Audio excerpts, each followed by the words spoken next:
Tommy was a weird kid. Quiet, soft-spoken, almost timid. I was initially worried something was happening at home that was keeping him so walled off from the other kids. That is, until I met his folks at a parent-teacher's night at the school. His parents were a very nice young couple, and just as eager to ask me about Tommy as I was to ask them. They were just as puzzled about Tommy's soft nature, and initially thought he was on the spectrum, although they had yet to have him tested. At recess, Tommy wouldn't interact with the other kids, instead opting out to play alone on the swings or drawing pictures in the dirt with a stick. Until one afternoon, a group of boys in the grade above him got together and decided to make fun of poor quiet Tommy. I saw the whole thing happening from across the playground and began walking over to intervene.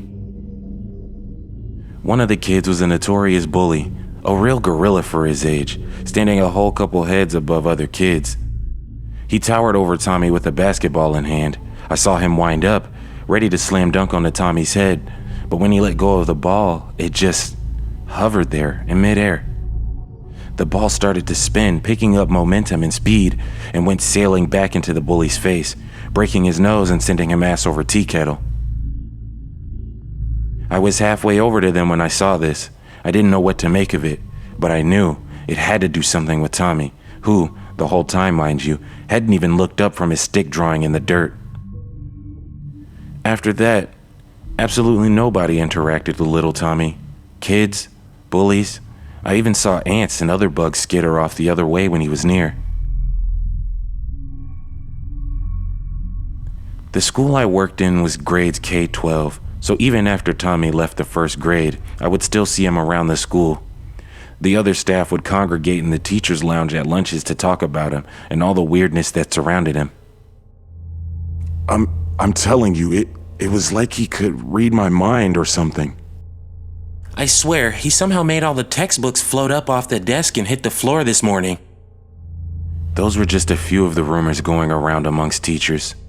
I always tried to shy away from gossip. What if Tommy could read minds too? What would he do to us if he could see how hated he really was? Things continued on like this for years. I would smile at Tommy whenever I would see him in the hallways, and things remained uneventful until Tommy hit the 9th grade. Tommy had to pair up with a partner for a science lab project, a simple dissection of a frog. From what the teacher of the class told me, he nor anybody else had ever seen Tommy so into anything before. He was actively sharing his excitement over the frog intestines and bones with his less than enthusiastic lab partner. Unfortunately, this is where everything gets really dark.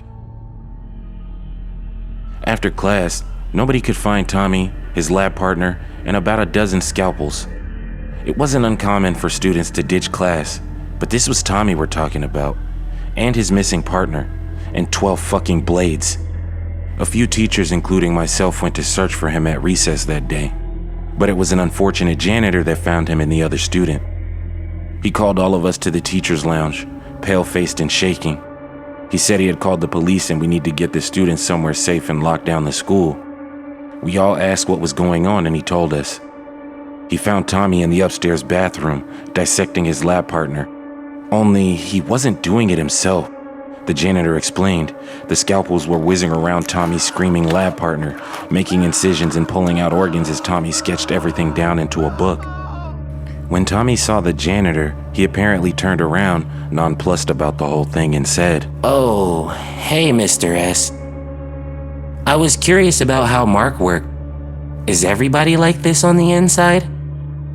The janitor apparently mustered up a smile and made an excuse about getting back to work before making like a bat out of hell and racing back to us.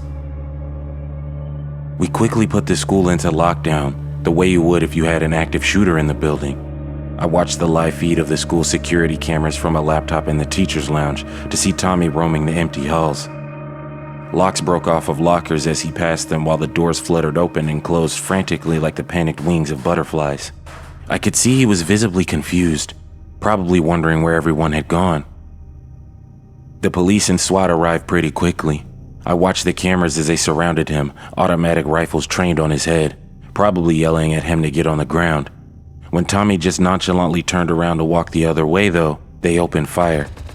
The bullets had barely left their guns before stopping midair to reposition themselves and continued their trajectory into their owners' skulls. 5 SWAT team officers hit the floor, dead.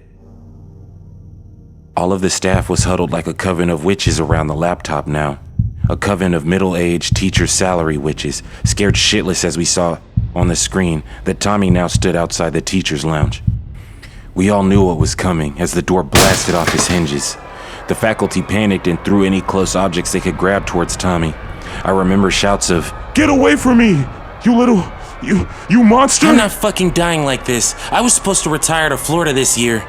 Eyes popped out of skulls. Limbs were ripped from sockets with sick, wet, tearing noises, and teachers sailed around the room in the air so fast and with such force that when they hit the ground, they exploded like a balloon full of jelly. And the whole time, I just crouched in the corner, shaking and terrified. Eventually, I was all that was left alive in the room with Tommy. He made his way over to me as I was sure it was the end. Mr. H? He spoke my name the way a student would before asking to use the bathroom. Where is everybody? Did I do something wrong? I couldn't sugarcoat it. He had spared me to this point, and if nobody was going to tell him what he was doing was wrong, well, how far would he take this? How many more lives would he snuff out? Yes, Tommy, I managed to stammer out. You've killed these people. You understand that's wrong, don't you? I didn't mean to. I was just standing up for myself. I glanced over to the laptop to see more SWAT heading to the teacher's lounge. Tommy, please, I said as softly and as kindly as I could under such duress. You have to make up for what you've done, okay? Some men are on their way here now to take you somewhere safe. Every crime has a punishment, and what you've done here is a crime. I don't remember my exact words, but they were something like that, and Tommy nodded and raised his hands to the air just as SWAT got to the door. They arrested Tommy, and he remained as calm and emotionless as ever as they led him to an armored truck in the parking lot. The events of that day were largely covered up, and Tommy was placed in a high-security prison. I would visit him from time to time over the years. He told me I was the only one besides some government officials or FBI types, his words, that ever did. I didn't know why he let himself just sit in that prison year after year. I was thankful about it, though. I thought that whatever words I managed to squeak out to him before his arrest must have really stuck. He hadn't changed a whole lot mentally either. It seemed he was still very much that quiet kid drawing pictures in the dirt I remembered from long ago. But the reason I'm writing this, the reason I've broken as many years of silence as I have NDAs on the matter, is because last night I got a call from the prison. 2 guards that patrolled Tommy's cell were found dead, and he was nowhere to be found. I don't know if he just finally got bored or what. It doesn't help matters that he's grown into the most average, unassuming looking man ever. Caucasian, average height, build, hazel eyes. He could be anywhere right now, and it has been a while since I last visited him. God help me if he decides I hadn't made the right call after all, and he wants payback for all those years he spent just whittling time away behind bars.